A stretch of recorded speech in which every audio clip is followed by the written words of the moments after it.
How to log in Noon account.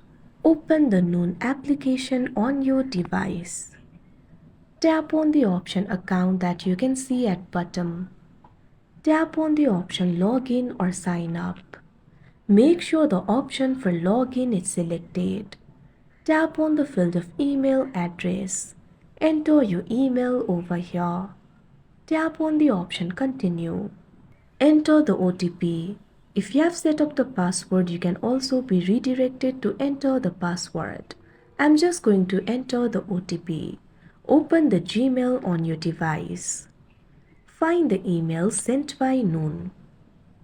Find the email sent by Noon and tap on it. In this email, you'll be able to view the OTP. Tap on the option click here. Find the OTP in another interface.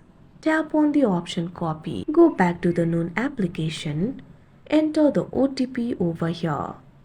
Wait for a while. Now you'll be logged into your account. Like this, you can log in Noon account. That's it for this video. Thank you for watching.